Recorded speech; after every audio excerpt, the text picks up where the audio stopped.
Hello नमस्ते दोस्तों, कैसे हो आप सभी। आई होप आप सभी बहुत अच्छे होंगे। आप सभी का स्वागत है हमारे यूट्यूब चैनल निमिजी नेट प्रो पे। दोस्तों आज की क्लास में हम रिसर्च एथिक्स के बारे में पढ़ेंगे। हम देखेंगे शोध नैतिकता क्या है और शोध करते समय हमें किन किन बातों का ध्यान रखना ज़रूरी होता है।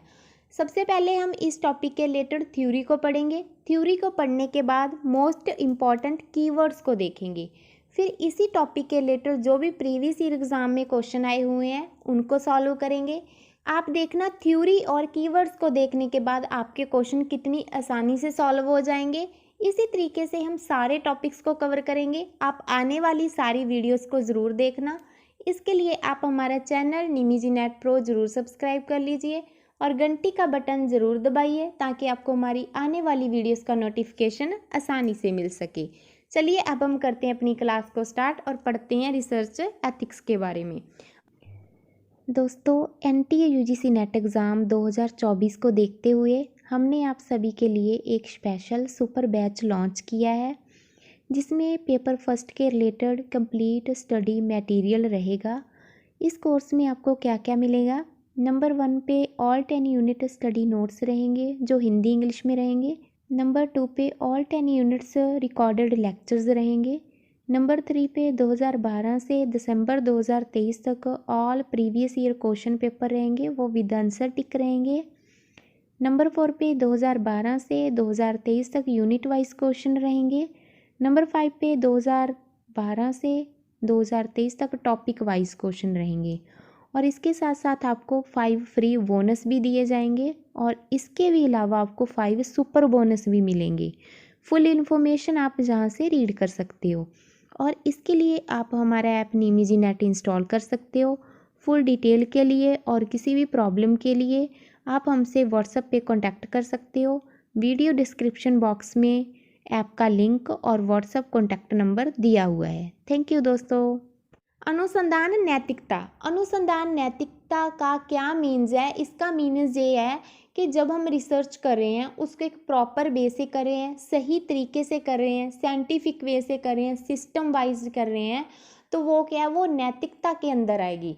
अगर हम रिसर्च को किसी लालच को मद्देनज़र रख कर रहे हैं, है ना, प्रॉपर वे से नहीं कर रहे, तो वो क्या है, वो अनैतिकता हो जाएगी, उसमें नैतिकता नहीं रहेगी। देखिए जब हम रिसर्च करते हैं तो सबसे पहले हम टॉपिक को चूज़ करते हैं, मतलब कि प्रॉब्लम को फाइंड आउट करते हैं जिस प्रॉब्लम पे हमने रिसर्च करनी है। फिर हम लिटरेचर सर्वे करते हैं, हम लिटरेचर का ओवरव्यू करते हैं। उसके बाद हम डेटा कलेक्शन, डेटा एनालिसिस, ये सारे स्टेप बाय स्टेप चलते हैं। हम इनको जब हम करते हैं ना तो ये चीज़ें काफ़ी कॉम्प्लिकेटेड होती हैं। डेटा को इकट्ठा करना, एनालिसिस करना, है ना, तो ये चीज़ें काफ़ी कॉम्प्लिकेटेड होती हैं। इसमें हमें नैतिकता रखनी ज़रूरी होती है। सपोज दैट हम किसी गांव पे रिसर्च कर रहे हैं, ठीक है, हम गांव में गए, एक दो व्यक्ति से मिले, हमने उनसे डेटा लिया, मतलब पूछताछ की, इन्फॉर्मेशन इकट्ठी की, उसके बाद हमने सोचा कि चलो ठीक है, निष्कर्ष निकाल दिया। ये गलत तरीका है क्योंकि ये तरीका पूरे गांव को रिप्रेजेंट नहीं करेगा। एक दो व्यक्ति से जो डेटा हमने लिया है वो पूरे गांव के व्यक्ति को रिप्रेजेंट नहीं कर सकता। हमारा फ़र्ज़ क्या है, हम गांव के काफ़ी लोगों से मिलने के बाद उस डेटा को इकट्ठा करें, देन एनालिसिस करें, फिर कंक्लूज़न निकालें। वो जो रिसर्च है वो हमारी रिसर्च एथिक्स में आएगी। इसी तरीके से जब हमने रिसर्च करनी है तो हमें कुछ पॉइंट्स का ध्यान रखना होता है। आइए हम जानते हैं उन पॉइंट्स के बारे में। सबसे पहले ईमानदारी पूर्वक आंकड़ों, परिणाम व विधियों, मतलब कि जो विधियां हम यूज़ कर रहे हैं वो वैलिड होनी चाहिए। जो हम आंकड़े इकट्ठे कर रहे हैं उनमें कोई पक्षपात नहीं होना चाहिए, वो ईमानदारी पूर्वक होने चाहिए। आगे है पूर्वग्रह व भ्रांति धारणा से बचना। अपने ही अनुमान हमें नहीं लगाने चाहिए, अफवाहों से बचना चाहिए। हम कई बार सोच लेते हैं ना कि जो शहर के लोग हैं और गांव के लोग हैं उनमें काफ़ी मतलब डिफरेंस है, गांव के लोग कम पढ़े लिखे हैं, शहर के लोग ज़्यादा पढ़े लिखे हैं। तो ये चीज़ें अपने अकॉर्डिंग ही नहीं हमें सोचनी चाहिए। हमें डेटा को कलेक्शन करनी चाहिए, सैंपल इकट्ठा करना चाहिए, फिर एनालिसिस करना चाहिए, फिर निष्कर्ष को निकालना चाहिए। व्यक्ति परकता से परे होने चाहिए, मतलब कि पक्षपात से परे होना चाहिए। गंभीर एवं ध्यानपूर्वक तरीके से कार्य करना, मतलब कि हमें एक सीरियस होके जो काम करना चाहिए। ऐसे नहीं है कि हम ऐसे ही कभी कहाँ से इकट्ठा कर लिया डेटा, कभी कहाँ से इकट्ठा कर लिया, ऐसे ही चल रहे हैं, सिस्टम कोई है नहीं हमारा, है ना। तो वो चीज़ें गलत हैं। हमें गंभीर और ध्यानपूर्वक तरीके से कार्य करना चाहिए। अप्रकाशित डेटा मेथड का यूज़ ना करना। जो डेटा अभी तक अप्रकाशित है, प्रकाशित नहीं हुआ, उसका यूज़ भी नहीं करना चाहिए। स्वतंत्र का व स्वाभाविक की प्रक्रिया इसमें होनी चाहिए। आगे है विश्वसनीय प्रक्रिया होनी चाहिए, मतलब जो हम रिसर्च कर रहे हैं उसमें वो सही तरीके से की है, जी हमें भी विश्वास होना चाहिए, क्योंकि अगर हमें विश्वास है तभी लोग उस चीज़ पे विश्वास कर पाते हैं। ज्ञान वृद्धि में सहायक होनी चाहिए। जो भी हम रिसर्च कर रहे हैं वो हमारी जो नॉलेज है, ज्ञान है, उसमें वृद्धि के योग्य होनी चाहिए। गोपनीयता व स्वायत्तता का सम्मान करना चाहिए। जो अगर हमें किसी ने कुछ बता दिया, मतलब कि हम सैंपल इकट्ठा कर रहे थे, किसी ने हमें कुछ इन्फॉर्मेशन दे दी, तो उसने बोला कि मेरे बारे में बताना मत आगे किसी को, तो हमें वो ध्यान रखना चाहिए कि उसने गोपनीयता को कायम रख सके हम। आगे है कलात्मक व सृजनशील प्रक्रिया होनी चाहिए। उसमें हमने कुछ ना कुछ मतलब क्रिएटिव डालना चाहिए, क्रिएटिव वे से प्रेजेंट करना चाहिए चीज़ों को। मानवीयता का गुण होना चाहिए। भविष्य हेतु क्या है, भविष्य के हेतु अच्छी होनी चाहिए, वो भविष्य में लाभदायक होनी चाहिए। एरर क्या होते हैं इसमें? एरर देखिए, काल्पनिक अवधारणाएं, हमने आपको पहले ही बताया, हम अपनी तरफ से ही काल्पनिक अवधारणाएं करने लगे, अनुमान लगाने लगे, जहाँ के लोग कम पढ़े लिखे हैं वहाँ के ज़्यादा पढ़े लिखे हैं। तो ऐसा नहीं है, हमें प्रॉपर वे से रिसर्च करनी चाहिए, फिर एनालिसिस करना चाहिए, फिर कंक्लूजन निकालना चाहिए। फिर है निष्कपट औचित्यकरण, मतलब कि हमें किसी तरह का कोई कपट वगैरह से डेटा नहीं इकट्ठा करना चाहिए, हमें नैतिकता को ध्यान में रखकर ही डेटा को इकट्ठा करना चाहिए। आगे है पूर्वग्रह तथा पक्षपात नहीं होना चाहिए, पहले से अनुमान नहीं लगाना चाहिए। प्रदुष्ट तथ्य जो वैलिड ही नहीं है एविडेंस, तो उनको यूज़ नहीं करना चाहिए। शुभभ्रांतियाँ क्या है, हमें अफवाहों से बचना चाहिए। वैलिड प्रूफ्स को ध्यान में रख के ही हमें रिसर्च करनी चाहिए। देखिए, प्रतिभागियों को उचित जानकारी एकत्रित करने, सहमति, संवेदनशील जानकारी प्राप्त करने और गोपनीयता बनाए रखना जैसे मुद्दों पर ध्यान देना चाहिए। शोधकर्ता को पूर्वग्रह से बचना चाहिए, मतलब कि अपने ही अनुमान से बचना चाहिए। अनुचित शोध विधि का प्रयोग नहीं करना चाहिए, गलत रिपोर्टिंग नहीं करनी चाहिए और जानकारी का अनुचित उपयोग भी नहीं करना चाहिए। ये सारी चीज़ें हमें जब हम रिसर्च करते हैं, रिसर्च एथिक्स में हमें ध्यान में रखनी ज़रूरी होती है। इसको ध्यान में रख के ही जो हम अपनी रिसर्च है उसको सही वे में, प्रॉपर वे में कर सकते हैं। देखिए, जैसे नैतिक मुद्दे हैं उन पे विचार करना काफ़ी ज़रूरी है। शोध कार्य में शोधकर्ता को व्यक्तियों की वेंडिंग, उनकी स्क्रीनिंग, ठीक है, आउटसाइड रिव्यू आदि को शामिल करना चाहिए, फिर शोध कार्य करना चाहिए। तो ये चीज़ें आप पढ़ भी लेना। आई होप आपको ये चीज़ें समझ में आई होगी, आपको पता चल गया होगा कि रिसर्च एथिक्स में कौन कौन से पॉइंट्स पे हमें ध्यान रखना ज़रूरी होता है। जब आप इन नोट्स को रीड करोगे तो आपको और भी अच्छे से समझ आ जाएगा। अगर आप ये नोट्स लेना चाहते हो तो आप हमारा ऐप निमिजी नेट इंस्टॉल कर सकते हो और आप हमसे व्हाट्सएप पे भी कॉन्टैक्ट कर सकते हो। व्हाट्सएप कॉन्टैक्ट नंबर डिस्क्रिप्शन में दिया हुआ है। आगे हम पढ़ते हैं डेटा कलेक्शन मेथड के बारे में। डेटा कलेक्ट करने के कौन कौन से मेथड हैं? देखिए, सबसे पहले है primary sources. Primary sources are created as to close to the original event. ऐसा रिसर्च डेटा जो सीधे तौर पे वास्तविक घटना या स्रोत से हम प्राप्त करते हैं, तो उसे हम क्या कहते हैं? उसे हम प्राथमिक स्रोत कहते हैं या फिर प्राइमरी स्रोत कहते हैं। इसमें क्या होता है कि प्राथमिक स्रोत होते हैं, मतलब कि ओरिजिनल इवेंट होते हैं।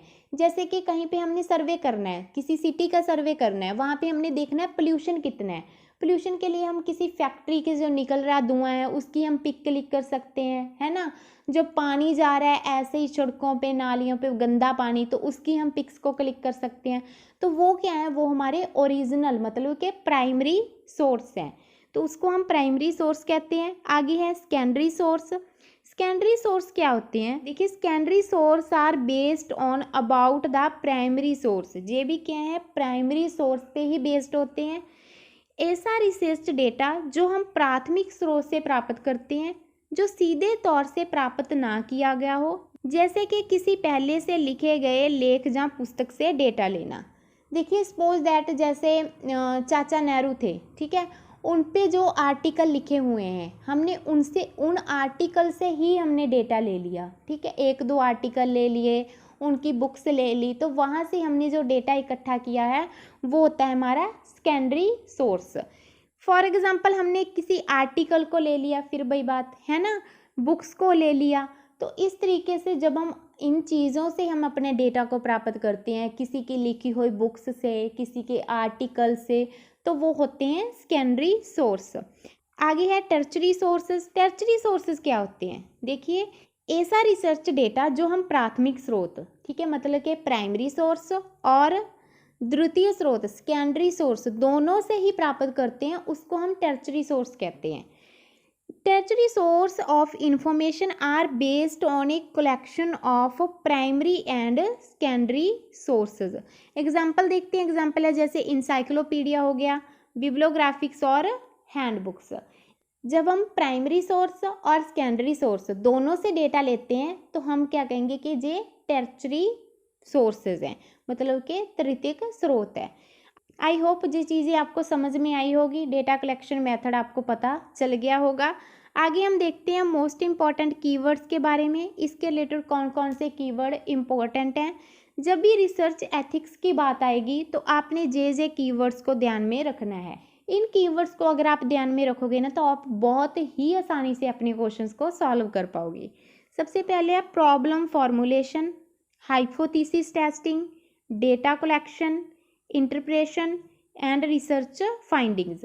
रिसर्च फाइंडिंग क्या होता है? रिसर्च करने के बाद हम जो भी रिजल्ट निकालते हैं, हमें उससे कुछ नई चीज़ मिली है ना रिसर्च करने के बाद, तो उसको हम रिसर्च फाइंडिंग कहते हैं।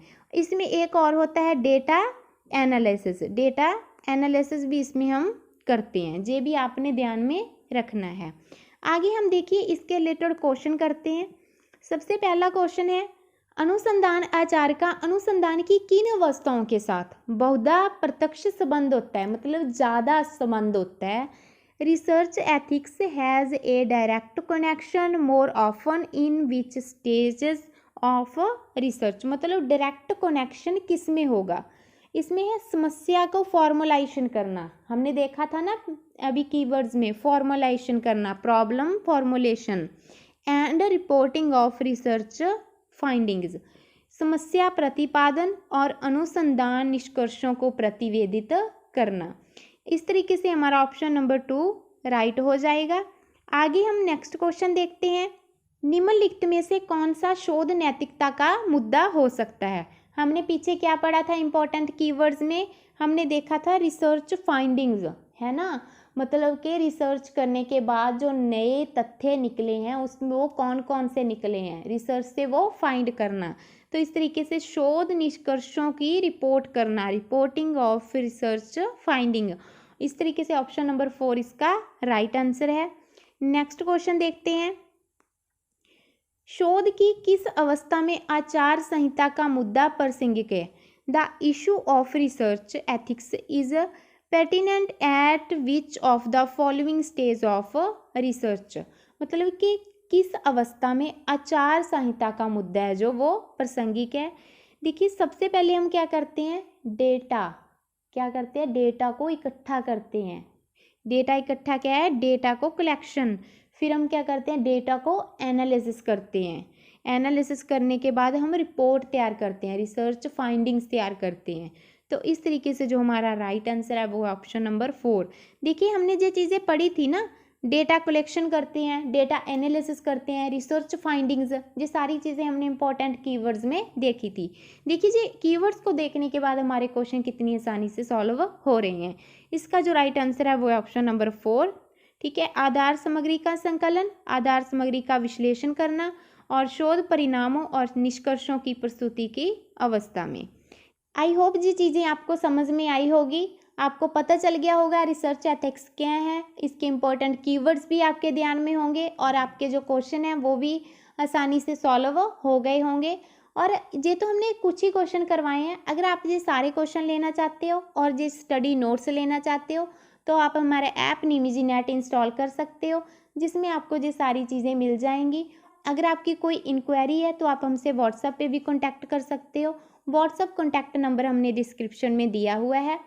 वीडियो को लास्ट तक देखने के लिए आपका बहुत बहुत धन्यवाद। मिलते हैं नेक्स्ट वीडियो में, तब तक के लिए बाय बाय दोस्तों एनटीए यूजीसी नेट एग्ज़ाम 2024 को देखते हुए हमने आप सभी के लिए एक स्पेशल सुपर बैच लॉन्च किया है, जिसमें पेपर फर्स्ट के रिलेटेड कंप्लीट स्टडी मटेरियल रहेगा। इस कोर्स में आपको क्या क्या मिलेगा? नंबर 1 पे ऑल 10 यूनिट स्टडी नोट्स रहेंगे जो हिंदी इंग्लिश में रहेंगे। नंबर 2 पे ऑल 10 यूनिट्स रिकॉर्डेड लेक्चर्स रहेंगे। नंबर 3 पे 2012 से दिसंबर 2023 तक all previous year question paper रहेंगे, वो विद आंसर टिक रहेंगे।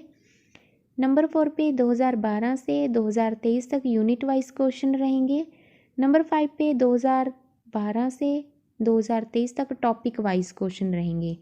और इसके साथ साथ आपको 5 फ्री बोनस भी दिए जाएंगे और इसके भी अलावा आपको 5 सुपर बोनस भी मिलेंगे। फुल इन्फॉर्मेशन आप जहाँ से रीड कर सकते हो और इसके लिए आप हमारा ऐप निमिजी नेट इंस्टॉल कर सकते हो। फुल डिटेल के लिए और किसी भी प्रॉब्लम के लिए आप हमसे व्हाट्सएप पे कांटेक्ट कर सकते हो। वीडियो डिस्क्रिप्शन बॉक्स में ऐप का लिंक और व्हाट्सएप कॉन्टैक्ट नंबर दिया हुआ है। थैंक यू दोस्तों।